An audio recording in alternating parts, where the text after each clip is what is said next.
हिंदी भाषा और साहित्य के इस 2 दिवसीय रिफ्रेशर प्रोग्राम में मैं आप सभी का स्वागत करती हूँ। मैं डॉक्टर ज़ैरुनिशा आज जिस विषय पर चर्चा करूँगी उसका शीर्षक है साहित्य और दर्शन का अंतः संबंध और पश्चिमी आंदोलन। प्राय जब हम दर्शन और साहित्य की बात करते हैं तो बहुत सारे लेखक, दार्शनिक और साहित्यकार इस चीज़ को मानते हैं कि ये दोनों ही बहुत ही जटिल, स्वतंत्र और अलग तरह के विषय हैं और इनका जो अध्ययन, पठन, पाठन है वो भी अलग तरह से ही किया जाता है क्योंकि ये दोनों ही अलग-अलग विधियों का प्रयोग करते हैं, उनके स्कोप और ऑब्जेक्टिव भी अलग-अलग हैं। पर इस बात से कभी भी डिनाई नहीं किया जा सकता कि ये मनुष्य के शारीरिक, मानसिक, संवेगात्मक और सामाजिक विकास में महत्वपूर्ण योगदान करते हैं। अब यहाँ पे सबसे महत्वपूर्ण प्रश्न जो हम जानने की कोशिश करेंगे कि हमें साहित्य को पढ़ने की क्या आवश्यकता है या दर्शन को पढ़ने से हमें क्या लाभ होने वाला है। और अगर ये कहा जाता है कि दर्शन और साहित्य एक दूसरे से अलग-अलग हैं, तो ऐसा भी देखा गया है कि बहुत सारे साहित्यिक रचनाओं में और दार्शनिक लेखों में दर्शन और साहित्य एक ही जगह पे पाए गए हैं और दोनों एक साथ ही मिलते हैं। फॉर एग्ज़ाम्पल हम देख सकते हैं कि ज़्यादातर जो साहित्यकार हैं उन्होंने दार्शनिक लेखों की रचना की है। आप कबीर का एग्ज़ाम्पल ले सकते हैं यहाँ पे। आप मीरा को देख सकते हैं, नानक को देख सकते हैं। शेक्सपियर के जो लेख हैं, उनके जो प्ले हैं और उनकी जो एक पोएट्री है, उसमें आपको सिर्फ़ और सिर्फ़ साहित्य की झलक ही नहीं मिलती है, बल्कि वहाँ पे आपको दार्शनिक पुट भी मिलता है। वो समाज को कुछ उन रचनाओं के थ्रू देना चाहते हैं और अपने दार्शनिक इनसाइट्स को आपके साथ शेयर करना चाहते हैं। उसी प्रकार से जब हम दर्शन की बात करते हैं, तो दर्शन भी महान साहित्य से अछूता नहीं है। बहुत सारे दार्शनिकों ने साहित्य को, कविताओं को, कथा कहानियों को अपनी अभिव्यक्ति और दार्शनिक अभिव्यक्ति का एक माध्यम चुना है और दार्शनिक पठन पाठन के लिए वो इसको महत्वपूर्ण मानते भी हैं। इसी के साथ साथ हम ये भी देखते हैं कि साहित्य और दर्शन में एक ही जैसे पाठों का पठन पाठन होता है। फॉर एग्ज़ाम्पल अगर हम दर्शन की बात करें तो दर्शन जगत की, मनुष्य की समस्याओं के बारे में विचार विमर्श करता है। उसी प्रकार से साहित्य को जब हम कहते हैं कि ये समाज का दर्पण है, तो समाज का दर्पण कहने का अर्थ ये है कि साहित्य के माध्यम से हम ये जानते हैं कि हमारे समाज की रूपरेखा किस प्रकार की है। तो इस तरह से ये गलत नहीं है कि दोनों ही विषयों में, चाहे वो दर्शन हो, चाहे वो साहित्य हो, उसकी जो एक पाठ्य सामग्री है, वो एक प्रकार की प्रतीत होती है। उसी के साथ-साथ बहुत सारे ऐसे अ दार्शनिक आंदोलन हुए और बहुत सारे ऐसे दार्शनिक मूवमेंट हमारे सामने हैं पाश्चात्य जगत में भी और भारतीय एरेना में भी, जहाँ पे हमने दार्शनिक सिद्धांतों, थ्योरीज़ और प्रिंसिपल को साहित्य को समझने के लिए प्रयोग किया है और साहित्य को दर्शन के सिद्धांतों के माध्यम से हम समझे हैं। जैसे कि अस्तित्ववाद एक बहुत ही फेमस यूरोपियन थॉट प्रोसेस है, जिसका प्रभाव सिर्फ़ और सिर्फ़ फ़िलॉसफ़ी की फ़ील्ड में या दर्शन की फ़ील्ड में ही नहीं देखा जाता, पर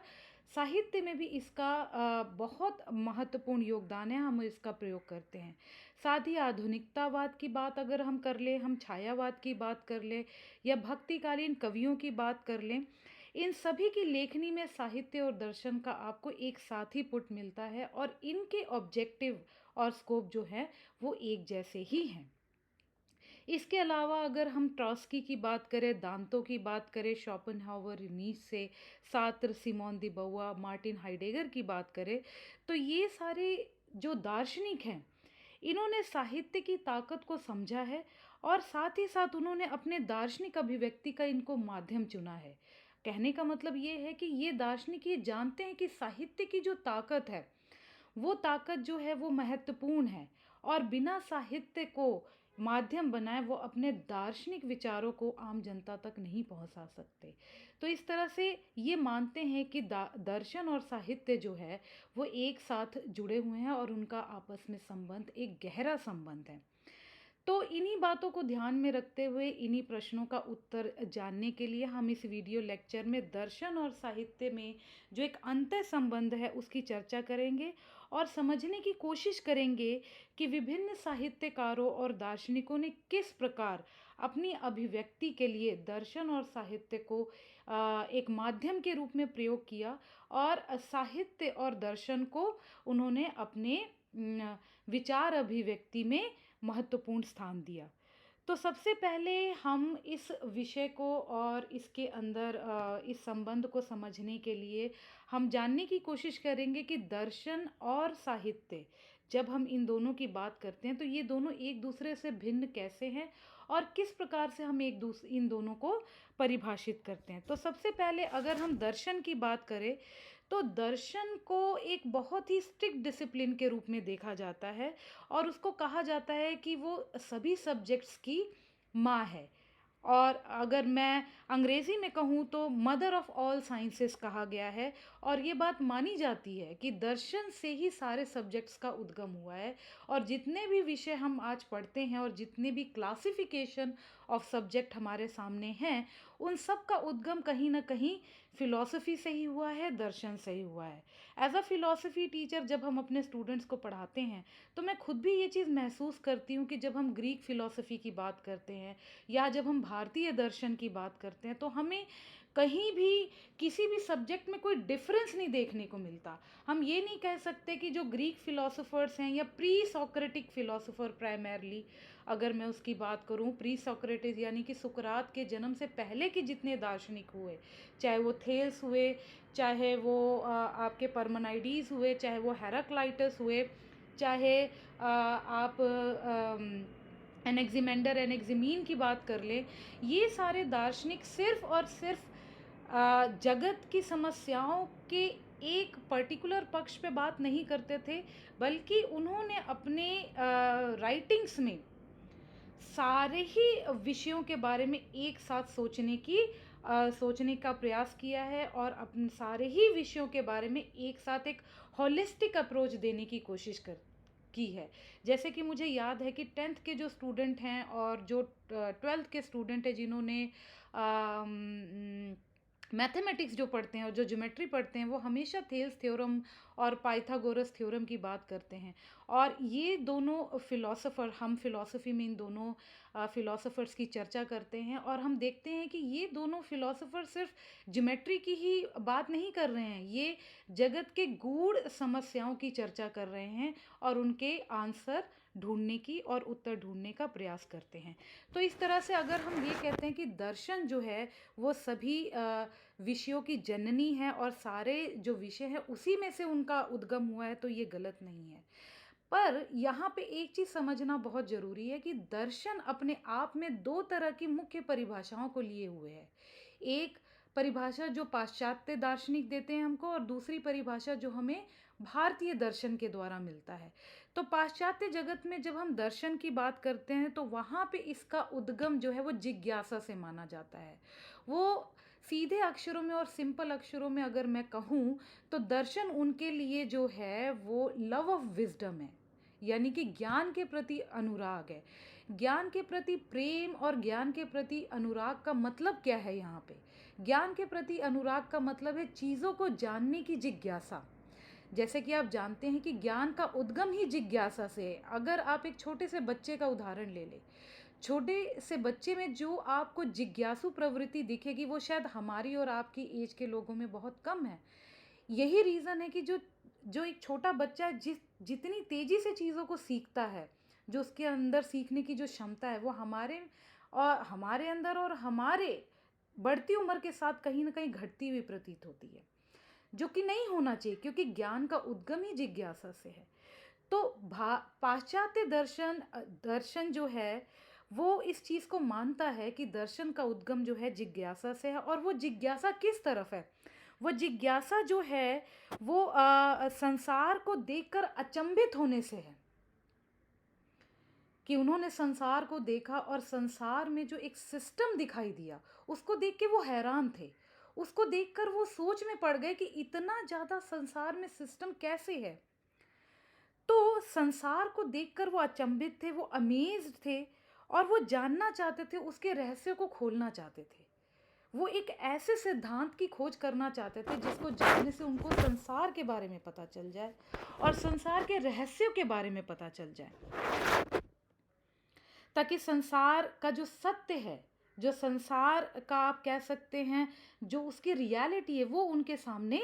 उजागर हो जाए। वहीं पे जब हम भारतीय दर्शन की बात करते हैं और भारतीय दर्शन में जो सब्जेक्ट विषय है उसका और सब्जेक्ट मैटर की जब हम बात करते हैं, तो भारतीय दर्शन सांसारिक वास्तविकता से बहुत ज़्यादा हमें जुड़ा दिखता है। इसका मतलब ये नहीं है कि पाश्चात्य दर्शन जो है वो वास्तविकता से नहीं जुड़ा हुआ है, उसका भी संबंध वास्तविकता से है। लेकिन भारतीय दर्शन जो है उसका जो मुख्य लक्ष्य है वो संसार के सत्य की खोज करना है। संसार की जो समस्याएं हैं, जो मनुष्य की जो समस्याएं हैं, उन समस्याओं का कारण जानना है। इसीलिए आप देखें, चाहे वो शंकराचार्य हो, चाहे वो मध्वाचार्य हो, चाहे वो निम्बार्क हो, चाहे वो मीमांसा दर्शन हो, चाहे आपका न्याय वैशेषिक हो, ये सारे ही सारे संसार में जो एक दुख है, जो समस्याएं हैं, उसका समाधान ढूंढने की कोशिश करते हैं और वो मानते हैं कि इसका जो समाधान है वो मोक्ष में है। और मोक्ष का अर्थ उनके लिए इस संसार से ऊपर उठना है। मतलब जब आप संसार के विषय भोग से ऊपर उठ जाते हैं तभी आप जो है मोक्ष की और मुक्ति की कल्पना कर सकते हैं और तभी आप जो है एक सुख की कल्पना, एक परपेचुअल सुख की, जो एक चिरकालीन सुख की कल्पना कर सकते हैं। तो भारतीय दर्शन की जब हम बात करते हैं तो भारतीय दर्शन उस सत्य को, वो रियलिटी को जानने की कोशिश करता है, क्योंकि वो ये समझ रहे हैं कि भारत में भारतीय दर्शन जो है, जो दार्शनिक है भारतीय मूल के, उनको ये लगता है कि जो संसार है वो बहुत ही इम्पर्मानेंट संसार है। ये जो संसार हमारे सामने है ये बड़ा मोमेंट्री है, ये बहुत ही लघु समय के लिए हमारे सामने आया है, तो इससे हम कभी भी परमानेंट और जो वास्तविक है उसके सुख की कल्पना और इच्छा कभी भी नहीं कर सकते। तो उनका जो मुख्य लक्ष्य आप देखेंगे वो ये है कि वो संसार में जो समस्याएं हमारे सामने आए हैं उस समस्याओं का समाधान ढूंढने की कोशिश कर रहे हैं और उस समाधान को ढूंढने के लिए वो सत्य को जानने की कोशिश करते हैं, क्योंकि उनके हिसाब से और उनके अनुसार सत्य कुछ ऐसा है जो कभी भी नश्वर नहीं है। ये संसार जो है वो नश्वर है और सत्य कभी भी नश्वर नहीं हो सकता। तो इस तरह से भारतीय जो दर्शन है, जब हम फिलॉसफी की बात करते हैं भारतीय परिप्रेक्ष्य में, तो उसका जो मुख्य लक्ष्य है वो सत्य को जानना है और सत्य की खोज करना है। तो सत्य अन्वेषी है हमारा भारतीय दर्शन। और उसके लिए जो यहाँ के दार्शनिक है, चाहे वो मॉडर्न दार्शनिक हो, प्राचीन काल के दार्शनिक हैं, या जो आधुनिक काल के दार्शनिक है, वो सतत प्रयास में रत हैं। तो चाहे वो, हालांकि दोनों में डिफरेंस है, चाहे हम भारतीय दर्शन की बात करें चाहे पाश्चात्य दर्शन की बात करें, एक तरफ हम देखते हैं कि जो दर्शन का उद्गम है वो क्यूरियोसिटी से है, और दूसरी तरफ जब हम बात करते हैं तो दर्शन का उद्गम जो है हमें संसार की वास्तविकता, संसार की जो फ्यूटिलिटी है, जो उसकी क्षणभंगुरता है, उससे उसको उसके पीछे जो एक कारण है उसको जानने से हुआ है और रियलिटी की खोज करने के लिए हुआ है। लेकिन दोनों ही प्रकार के जब दर्शन की बात होती है तो उसमें जब समानता की हम बात करते हैं तो समानता में बौद्धिकता, भाषा का प्रयोग और सत्य, इन बातों पे जोर दिया गया है। तो चाहे वो पाश्चात्य दर्शन हो चाहे वो भारतीय दर्शन हो, इसमें बौद्धिकता को बहुत ही महत्वपूर्ण स्थान दिया गया है। मतलब ये हो गया कि भारतीय दर्शन हो चाहे पाश्चात्य दर्शन हो, वो एक बौद्धिक व्यायाम है या वाद विवाद है और तर्क है। इस तरह से आप कह सकते हैं कि दर्शन का जो मुख्य विधि है वो तर्क वितर्क है। तर्क वितर्क के माध्यम से, और आप कह सकते हैं कि आर्ग्यूमेंट के माध्यम से, हम सत्य को जानने का प्रयास करते हैं, हम रियलिटी को जानने की कोशिश करते हैं। चाहे वो पाश्चात्य दार्शनिक हो चाहे वो भारतीय दार्शनिक हो, मेन लक्ष्य जो है, जो मुख्य उद्देश्य है दर्शन का, वो वास्तविकता को जानना है, रियलिटी को जानना है, ट्रुथ को जानना है। इसी प्रकार से जब हम साहित्य की बात करते हैं तो साहित्य को कभी भी एक स्ट्रिक्ट डिसिप्लिन की तरह नहीं देखा जाता जैसे कि दर्शन को देखा जाता है। दर्शन क्योंकि एक बौद्धिक विलास है, साहित्य कभी भी बौद्धिक विलास के रूप में नहीं देखा गया। साहित्य को कई बार मनोरंजन का साधन माना जाता है और मनुष्य के संवेगात्मक अभिव्यक्ति का एक रिसोर्स माना जाता है। साहित्य को अगर हम बहुत अच्छे शब्दों में समझें और बहुत खुले हुए शब्दों में समझने की कोशिश करें तो साहित्य मुख्य रूप से फिक्शन, कल्पना, संवेग और मेटाफोरिकल लैंग्वेज जो है जिसे कि सांकेतिक भाषा भी कहा जाता है उसके आसपास घूमता रहता है। तो इसको अगर और विस्तार से समझने की कोशिश करें तो साहित्य में कल्पना का बहुत ही महत्वपूर्ण योगदान है और कल्पना के बिना साहित्य की कल्पना ही नहीं की जा सकती। तो कल्पनाएं जो हैं वो हमारे संवेग की अभिव्यक्ति भी है, साथ में साथ ही साथ कल्पनाएं जो हैं वो साहित्य की अपनी पहचान है जिसको कि सांकेतिक भाषा के द्वारा अभिव्यक्त किया जाता है। यही वजह है कि जिस तरह साहित्य हमारे आंखों में आंसू ला सकता है, अगर आप कोई नॉवल देख रहे हैं या कोई फिल्म देख रहे हैं या कोई नॉवल पढ़ रहे हैं तो उसमें जो एक आपके अंदर संवेग को उत्पन्न करने की जो एक शक्ति है, जो एक पावर है, वो हम कभी भी दर्शन के अंदर नहीं देख सकते। यही वजह है कि जो साहित्य है उसकी जो विधि है वो कथा कहानी विधि है और कथा कहानी जो होती है वो मनुष्य के संवेगों को अभिव्यक्त करने का एक माध्यम और एक विधि मानी जाती है। कुछ लोग ये भी मानते हैं कि दर्शन मुख्य रूप से स्पष्टता है जबकि साहित्य चीज़ों को मिस्टिफाई करता है। मतलब ये हो गया है कि अगर आप अंतर की बात करें कि साहित्य और दर्शन में क्या अंतर है तो उसमें सबसे इम्पॉर्टेंट बात यही है कि दर्शन का मुख्य लक्ष्य क्या है।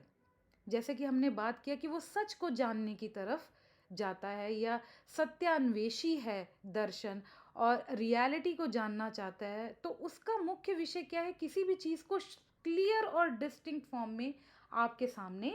रख देना या बिल्कुल स्पष्ट रूप में आपके सामने रख देना, जबकि साहित्य जो है चीज़ों को मिस्टिफाई करता है। अगर आप किसी की कविताओं को पढ़ें या किसी के लेखों को पढ़ें या आप नॉवल को पढ़ें तो उसमें ज़रूरी नहीं कि हर बात सीधे शब्दों में आपके सामने कही जाए।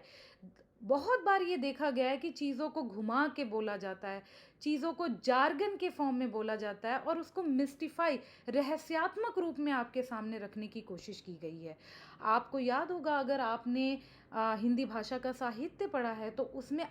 जो आदिकाल के कवि हुए हैं या जो भक्ति आंदोलन जो हुआ है उसके अंदर जो उसके कवि हैं उन्होंने कभी सीधे शब्दों का प्रयोग ना करके बहुत ही मिस्टिकल और रहस्यात्मक सिंबल्स के द्वारा सत्य की तरफ हम मनुष्यों का और हमारा जो है ध्यान केंद्रित किया है। तो साहित्य इस तरह से आप कह सकते हैं कि साहित्य जो है वो स्पष्टता की बात ना करके रसों की अभिव्यक्ति है। हमारे जो संवेग हैं, जो रस हैं उसकी अभिव्यक्ति पे ज़्यादा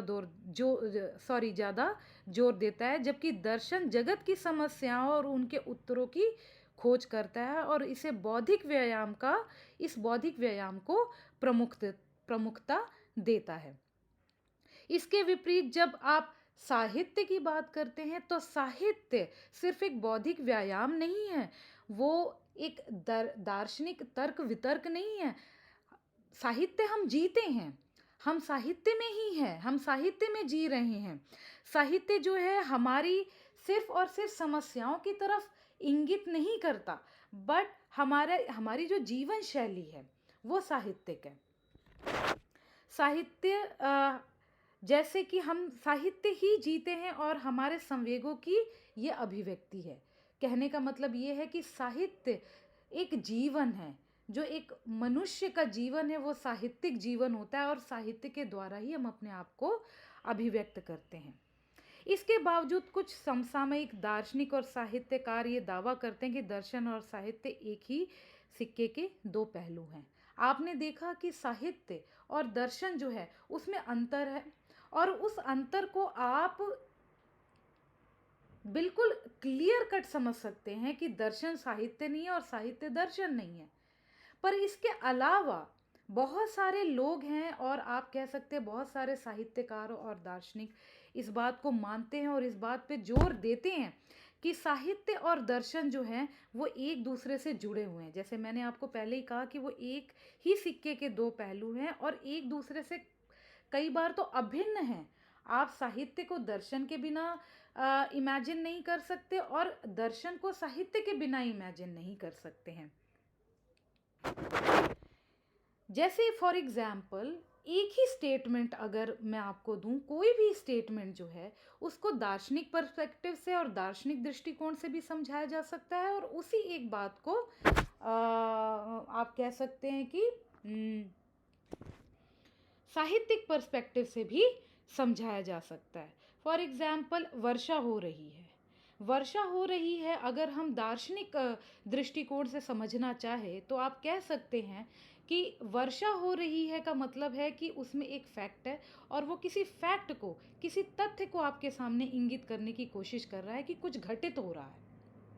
वहीं पे जब साहित्यकार वर्षा हो रही है स्टेटमेंट की बात करता है तो वो उसको किसी कविता के माध्यम से, किसी चित्र के माध्यम से, किसी संगीत के माध्यम से और कभी कभी डांस के माध्यम से भी अभिव्यक्त करने की कोशिश करता है और कर सकता है। इस संबंध को, जो मैंने आपसे कहा कि साहित्य और दर्शन का जो संबंध है और इनके संबंध को और गहरे रूप में और प्रॉपर रूप में अभिव्यक्त करने के लिए लैनियर एंडरसन एक स्टैनफोर्ड यूनिवर्सिटी के प्रोफेसर हुए। उन्होंने एक प्रोग्राम लॉन्च किया जिसका नाम है फिलॉसफी एंड लिटरेचर और लिटरेरी थॉट प्रोग्राम, जिसमें उन्होंने ये जानने की कोशिश की और उनका मुख्य जो उद्देश्य था इस प्रोग्राम में वो ये था कि अ, सभी तरह के जो दर्शन और साहित्य की जो बाउंड्री है उस बाउंड्री को किस तरह से तोड़ा जाए जिससे कि हम ज़्यादा से ज़्यादा साहित्य और दर्शन की जो एक प्रासंगिकता है वो समाज के सामने ला सके। कहने का मतलब ये है कि एंडरसन इस बात को समझते हैं कि दर्शन और साहित्य दोनों ही बहुत ही महत्वपूर्ण विषय है और जैसा कि मैंने आपसे पहले कहा कि इनका बहुत बड़ा योगदान है हमारे होलिस्टिक डेवलपमेंट में। तो एंडरसन ये चीज़ समाज के आगे लाना चाहते थे थ्रू सर्वे कि उन सारी बाउंड्री को किस प्रकार तोड़ा जाए इस प्रोग्राम के माध्यम से, जिससे कि हम ज़्यादा से ज़्यादा दर्शन और साहित्य की रेलेवेंस और उसकी जो प्रासंगिकता है वो समाज के सामने लाए। अगर हम भारतीय दर्शन की बात करें इस तरह से, ये तो वेस्ट की बात हुई कि जहाँ पे वेस्ट में लोग जो हैं वो दर्शन और साहित्य के एक आप कह सकते हो समागम की बात को समाज के आगे लाने की कोशिश कर रहे हैं और वहाँ पे वो अपने उदाहरणों से और कई उदाहरणों से इस बात को प्रूव भी करना चाहते हैं। पर हमारे यहाँ पे भारतीय दर्शन की जब हम बात करते हैं और भारतीय परिप्रेक्ष्य की बात करते हैं तो हमारे जो वेद हैं, उपनिषद हैं, धर्म ग्रंथ जैसे कि महाभारत हो गया, रामायण हो गया, रामचरितमानस आदि,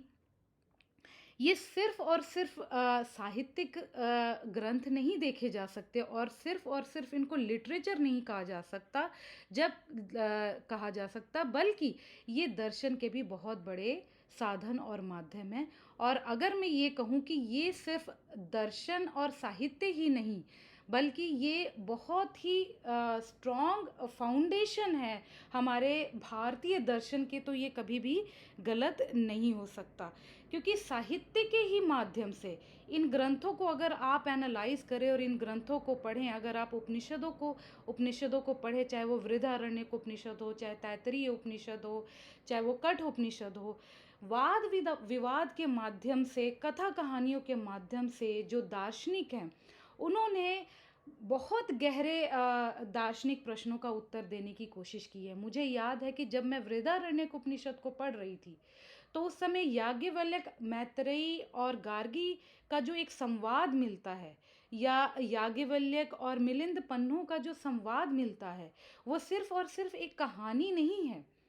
वो सिर्फ और सिर्फ एक आप वाद विवाद नहीं है, बट इस वाद विवाद के माध्यम से वो दर्शन के गूढ़ प्रश्नों को समझने की कोशिश कर रहे हैं। या जब आप कठ उपनिषद को पढ़ते हैं और उसमें आप यम नचिकेता का संवाद देखते हैं, तो वो एक कहानी तो है, लेकिन कहानी के माध्यम से नचिकेता यम से ये जानना चाहता है कि मृत्यु का रहस्य क्या है, जीवन का रहस्य क्या है, इस जगत का रहस्य क्या है, हम इस संसार में क्या करने आए हैं, इस संसार में मनुष्य के आने का मुख्य लक्ष्य क्या है। तो ये सारे जो है ये दार्शनिक गूढ़ दार्शनिक प्रश्न हैं, जिसका उत्तर हमें इन साहित्यिक आप कह सकते हो स्क्रिप्चर्स में और साहित्यिक लेखों में और ग्रंथों में मिलता है। और इस तरह से आप ये भी मान सकते हो कि ये जो साहित्यिक ग्रंथ हैं और जो स्क्रिप्चर है, ये बहुत ही सुंदर दार्शनिक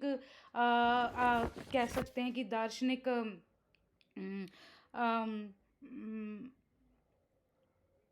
ग्रंथों के और दार्शनिक विचारों के बहुत ही सुंदर एग्जाम्पल्स आपके सामने हैं।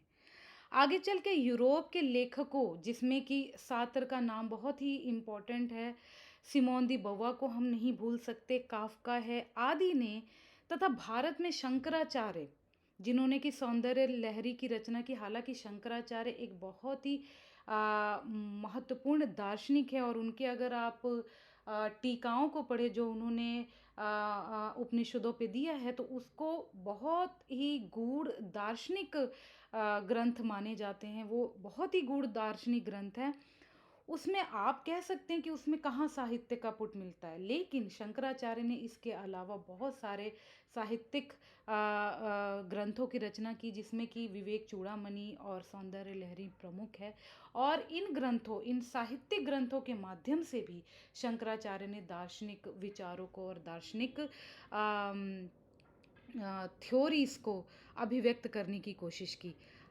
इसके अलावा महादेवी वर्मा की अगर हम बात कर ले, जयशंकर प्रसाद की बात करें, रसखान की बात करें, नामवर सिंह की बात करें, ये जितने भी लेखक हुए और साहित्यकार हुए, चाहे वो यूरोप में हुए, चाहे वो हमारे यहाँ देश, हमारे भारत देश में हुए, उन्होंने समाज की जो एक व्यवस्था है, समाज की जो एक स्थिति है, चाहे वो भारतेंदु के आप नाटक को देखिए,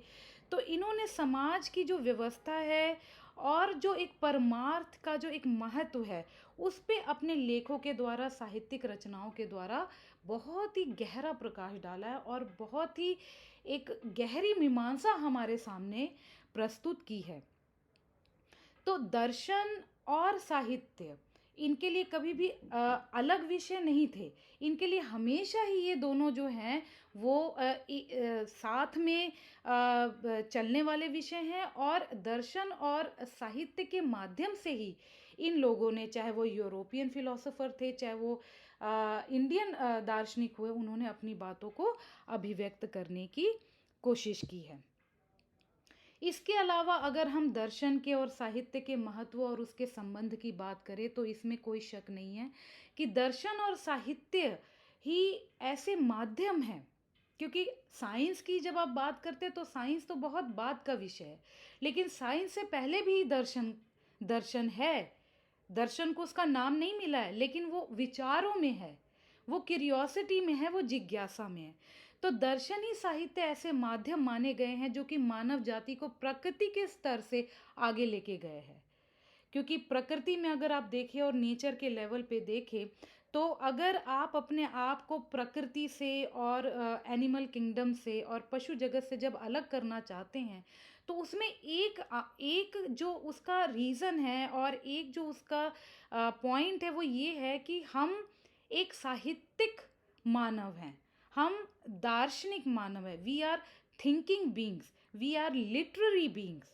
हम साहित्य की रचना कर सकते हैं, हम दर्शन की रचना कर सकते हैं, हम बौद्धिक पीपल हैं। मतलब मुझे याद आ रहा है कि एरिस्टोटल ने बड़े ही सुंदर शब्दों में कहा है कि we are rational animal and that is the essence of human being.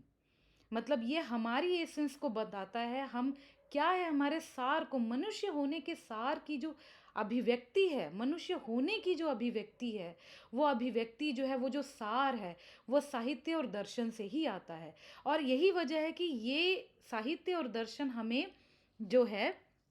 वो पशु जगत से और नेचर से हमें बिल्कुल आगे बढ़ाता है और हमें एक कल्चर और कल्चरल बीइंग के रूप में स्थापित करता है, जिसमें कि हम कह सकते हैं कि जिससे वो किसी जगत और सामाजिक मूल्यों और उसके अर्थव्यवस्था को एक नया आयाम और परिभाषा दे सके। तो इस तरह से हम, जो हमें ऑलरेडी गिवन है, जो हमें समाज से मिला है और जो हमें नेचर से मिला है, हम उसको एक नए ढंग से देखने का प्रयास करते हैं और नए ढंग से हम उसे